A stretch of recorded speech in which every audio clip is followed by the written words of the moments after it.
A gente viu na aula passada a definição da integral definida através da soma de Riemann e da integral de Riemann.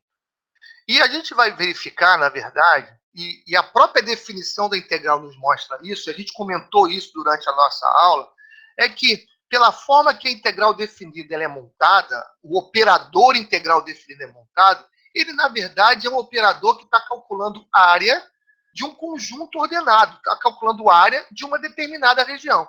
Então, por si só, pela própria definição dessa integral, ela é uma ferramenta e foi criada para isso, para calcular áreas de região.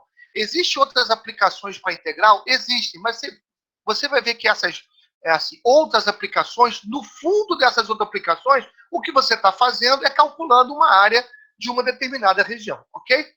Então, nessa nossa aula de hoje, o que a gente vai ver, na verdade, é só analisar essa integral como uma área de conjunto ordenado. A gente só vai botar aqui a aula, é simplesmente duas fórmulas, que são fórmulas de cálculo de área que caem integral. E no final vocês vão precisar resolver a integral, tá bom? Aonde isso está? O Guidorizi tem isso no item 11.6. E o Apostol, ele separa isso nesses itens aqui, do 1.16 a 1.18.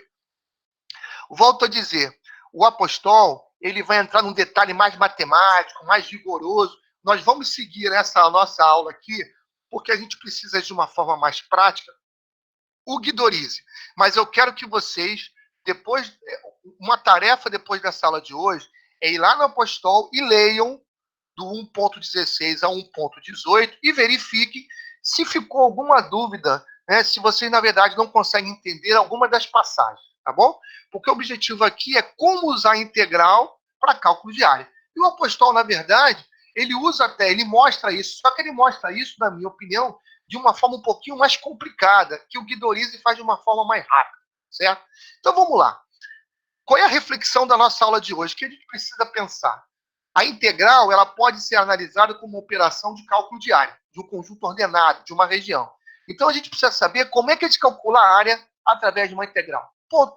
É simples a nossa aplicação de hoje. Tá certo? Bom, então, para a gente enxergar a integral como cálculo de área, a gente vai repetir aqui alguns slides que já foram feitos na aula de integral definida. Vamos lá para a definição da integral definida. Então, a gente vem pela soma de Riemann. Então, a gente definiu, lembrando que uma soma de Riemann, ela é um somatório, e esse somatório, ele é definido pela escolha da função, pela escolha da partição e pelo o conjunto de pontos arbitrários. Então, me dá um somatório. Conforme eu escolho uma partição diferente ou escolho um conjunto de pontos arbitrários diferente, nós teremos uma soma de Riemann diferente. Só que a gente, na verdade, mostrou também que essa soma de Riemann, qual é a representação gráfica dela? Cada parcela vai me representar a área do retângulo em cima, a soma das áreas do retângulo em cima, e quando a minha função estiver para baixo, ela vai entrar como negativa, então vai ser menos a área dos retângulos que vão estar para baixo. Então a gente viu isso, que a interpretação geométrica da minha soma de Riemann, ela é a soma de todas as áreas dos retângulos acima, menos a soma de todas as áreas do retângulo abaixo, tá bom? Vamos fazer aqui uma simplificação.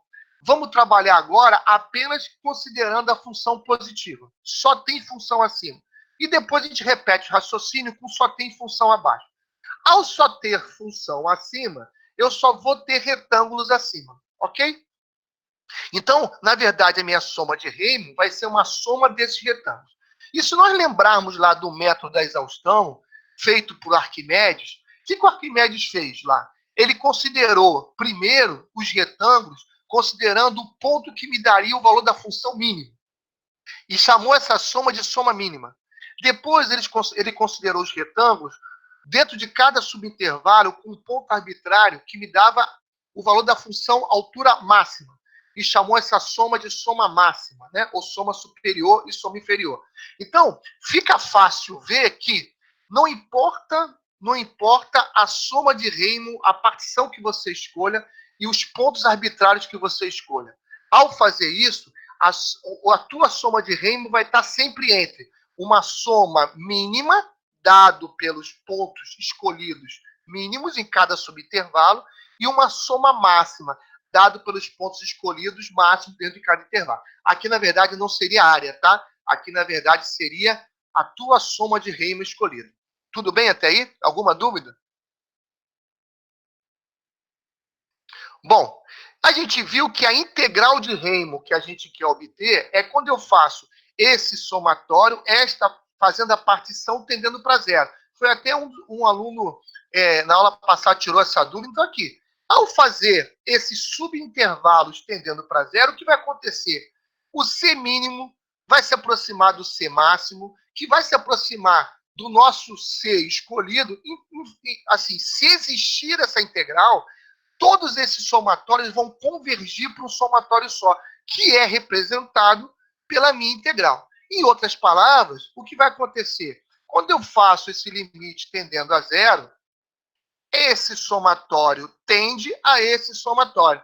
Né? E o que aqui acontece aqui? Esses retângulos, a soma deles vão se aproximando da área da minha função. A área que eu estou dizendo é a área entre a minha função e meu eixo. Tá? Então, o que vai acontecer é que quando esse somatório vai tendendo para zero, os somatórios, e aí pelo teorema do confronto, eu posso afirmar que a minha área, o limite desta área, quando o somatório tende para infinito, o limite do nosso somatório é igual a este limite, que é igual a este limite. Então, pelo teorema do confronto, eu consigo determinar que a área entre a função e o eixo é dado pela integral definida da minha função. Isso quando eu considero a minha função como sendo maior ou igual a zero. Pergunto se alguém tem alguma dúvida nessa minha demonstração. O que o apóstolo faz de uma forma diferente? Né? O apóstolo faz de uma forma diferente é que isso que a gente viu pela soma de Riemann, ele vai lá no Arquimedes, faz a soma superior, faz a soma inferior, mostra que essas somas tendem para o mesmo número. Então, ele coloca mais detalhes nessa minha demonstração. Mas aqui está a ideia geral da demonstração que a gente precisa. Tá certo?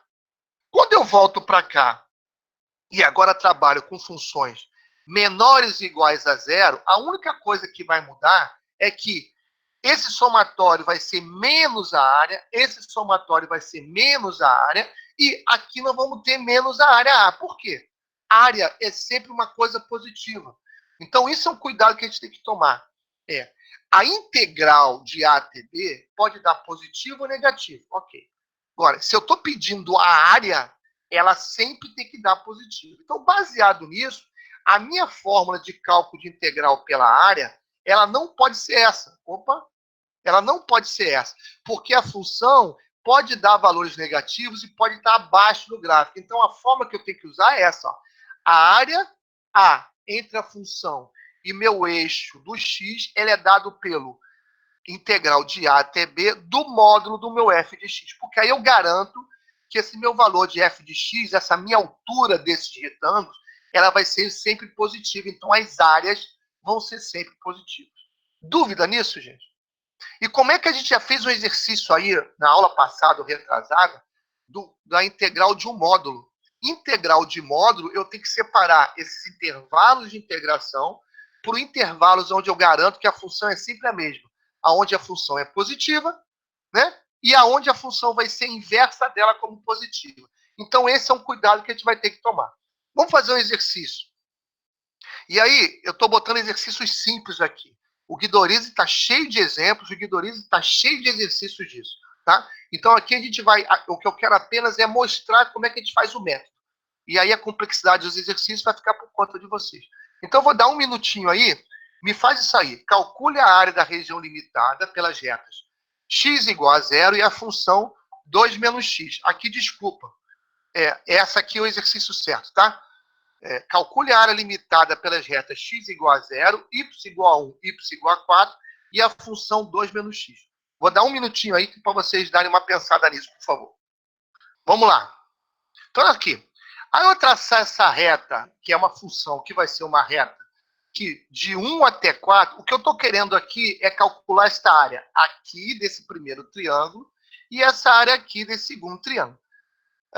Antes de mais nada, que vocês são alunos do IME, né, é óbvio que para calcular essas áreas eu não preciso integrar. Né? São áreas de 2 triângulos retângulos, a gente faz de cabeça. Ok. mas eu quero aqui aplicar o uso da integral para cálculo de área. Tá bom?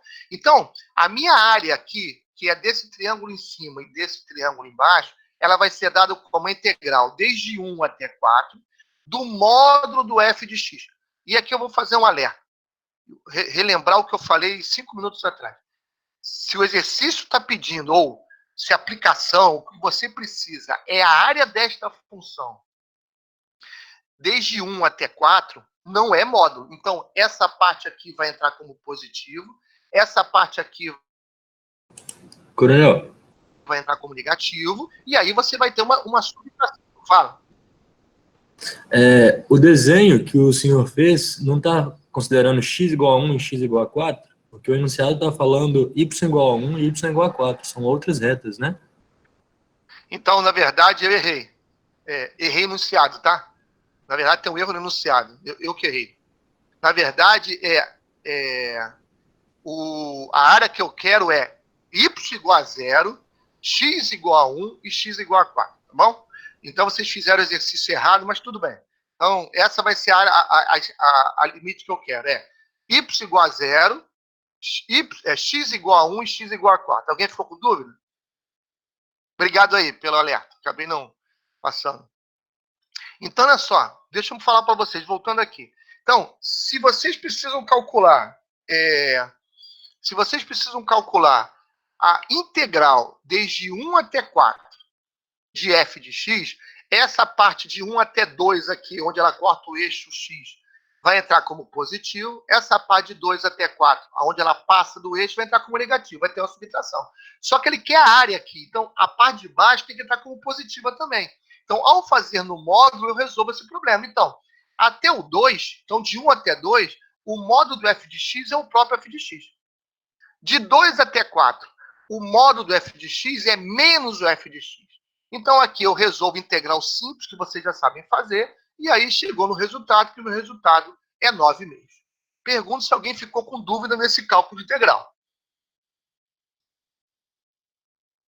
Beleza. Agora vamos fazer o seguinte. Já que eu sei calcular área entre a função e o eixo, eu consigo agora calcular também a área entre funções. Imagina que eu tenho duas funções aqui. O f, que é a vermelha, o g, que é a amarela. Tudo bem? De A até B. E eu quero calcular a área entre elas, entre A até B. Então, seria aqui, esta região aqui, primeira grandinha aqui, e essa região segunda pequena aqui. O que eu posso fazer é o seguinte, vamos pensar do A até C, onde o F está acima. Esta região aqui, ela vai ser, na verdade, a região do F menos a área do G. Da mesma coisa aqui, fica mais fácil aqui, ó. Repara aqui, ó. Aqui, o C, na verdade, está errado aqui, tá? O C é do ponto de interseção entre elas aqui, ó. Saiu errado na figura. Do C até o B.